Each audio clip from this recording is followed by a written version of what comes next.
peradaban yang lebih luas lagi, yaitu peradaban dalam kita bermasyarakat, berbangsa dan bernegara.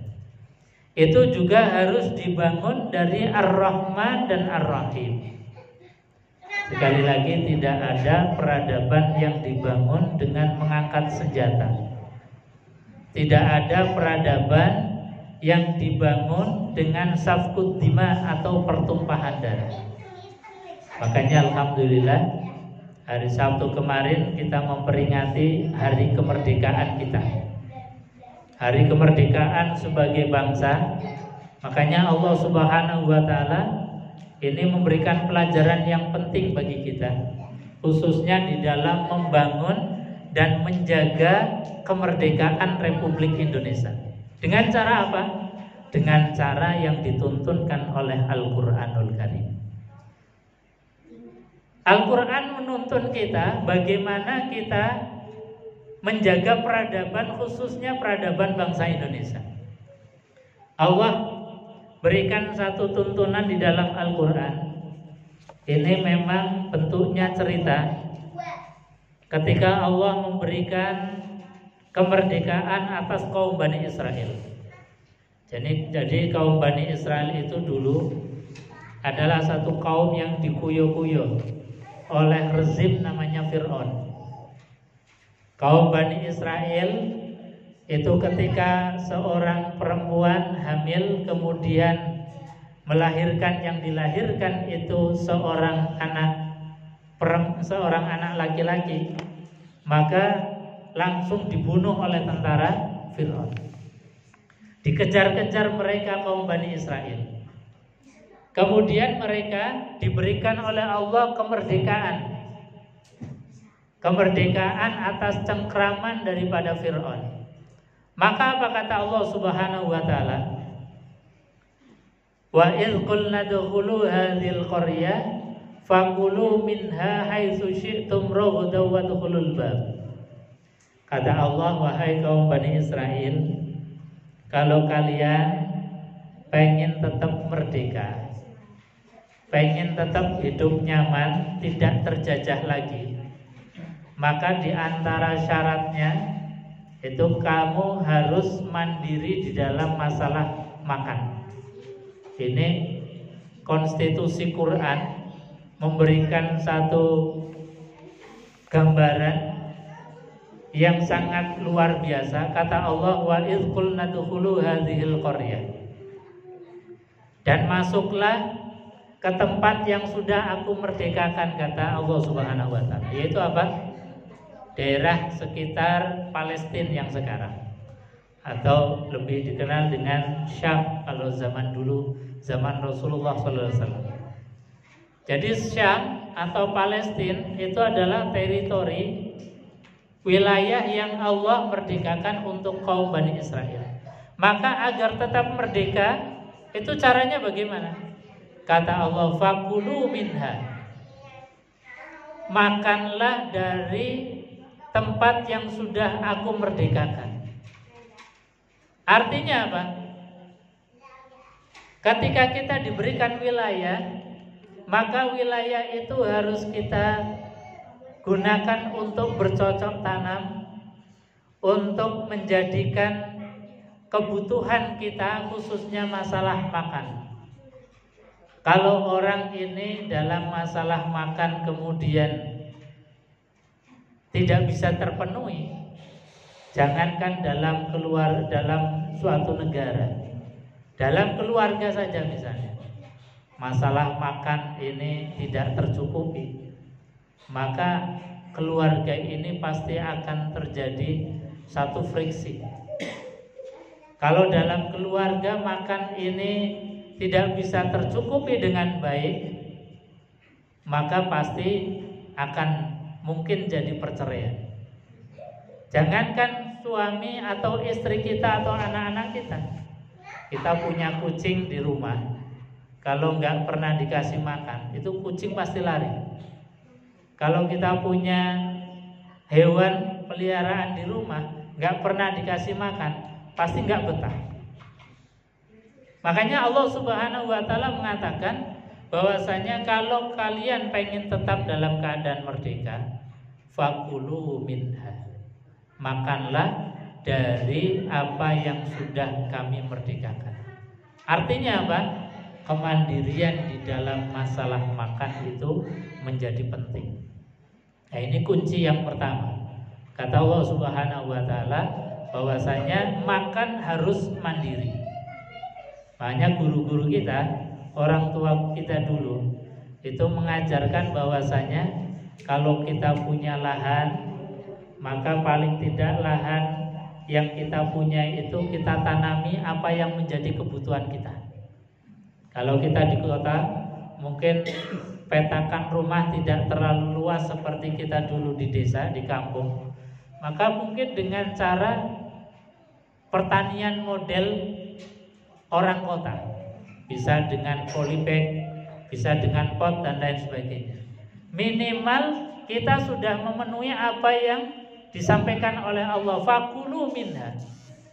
Kita butuh cabai, ora ketang 1-2 pohon cabai kita tanam di rumah. Kita butuh terong, ora ketang 1-2 tanaman terong ditanam. Kita ada lahan yang lebih luas, bisa tanam telo, bisa tanam jagung, bisa tanam pisang dan lain sebagainya. Jadi kemandirian ini kata Allah Subhanahu wa taala penting.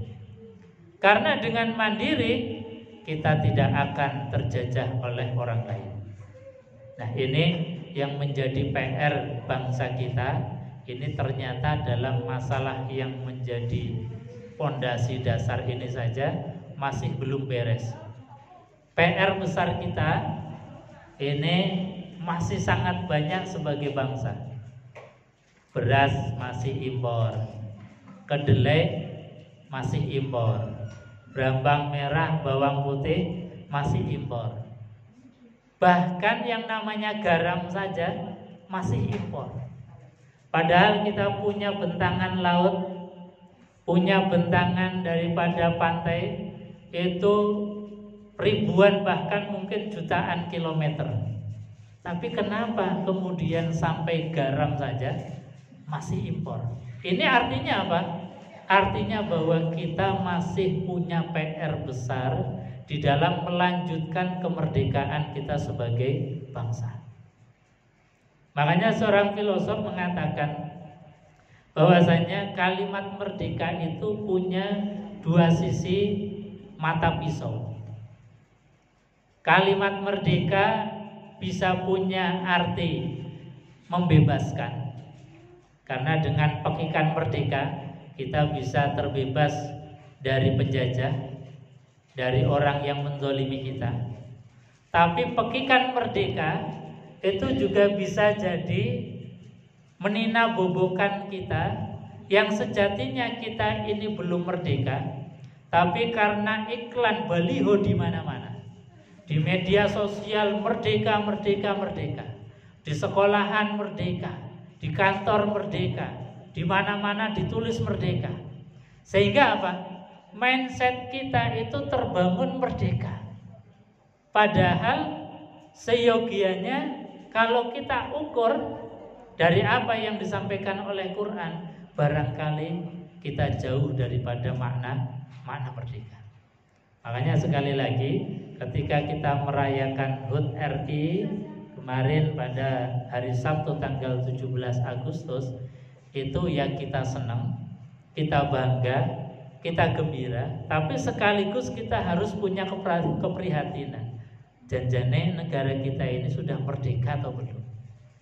Karena kalau hanya mengikuti baliho yang ada di mana-mana, kalau hanya mengikuti iklan, mengikuti sosial media dengan pekikan tulisan merdeka, sekali lagi boleh jadi itu hanya iklan yang meninabobokan kita, sehingga kita tidak kritis terhadap makna kemerdekaan itu sendiri. Maka sekali lagi kita di dalam membangun sebuah peradaban, dari mulai peradaban yang paling kecil dalam keluarga, peradaban yang lebih besar, harus dimulai dari sifat Ar-Rahman Ar-Rahim. Hadirin jemaah yang dimuliakan Allah, Baginda Rasulullah SAW sebagai orang yang paling bisa mencontoh akhlaknya Allah, orang yang menjadi contoh yang paling sempurna di dalam membumikan sifat Ar-Rahman Ar-Rahim. Itu baginda Rasulullah mengajarkan kepada kita dalam keadaan hal yang paling kritis. Paling kritis itu berarti suasana yang dalam konflik, suasana yang tidak biasa-biasa saja, suasana yang tidak dalam keadaan normal. Misal suasana perang, suasana konflik.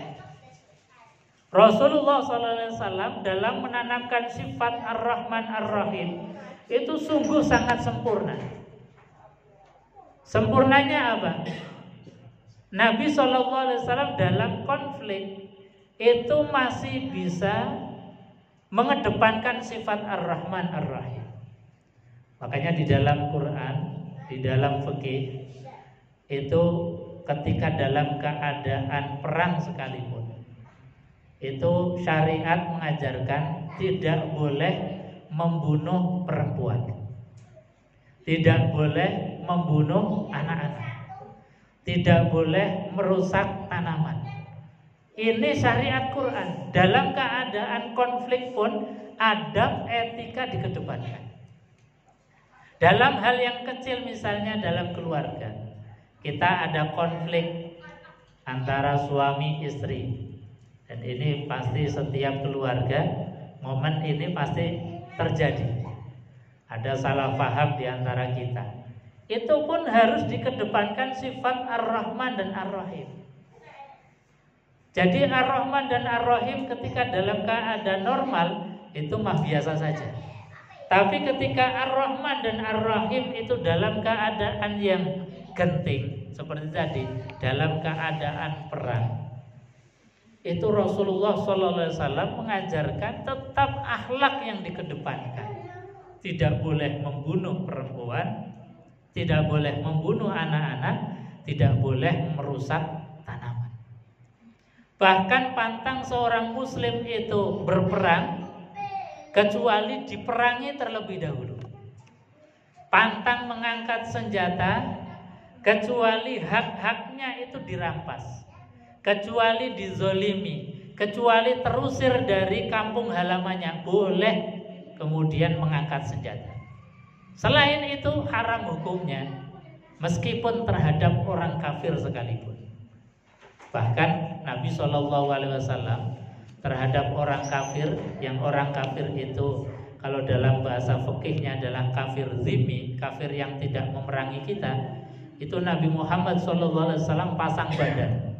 Barang siapa yang menzolimi orang kafir, barang siapa yang memerangi orang kafir, yang dimaksud adalah kafir zimmi, kafir yang berdamai dengan kita, tidak memerangi kita, maka kata Nabi, faqad asoni, maka dia sesungguhnya bermaksiat kepadaku.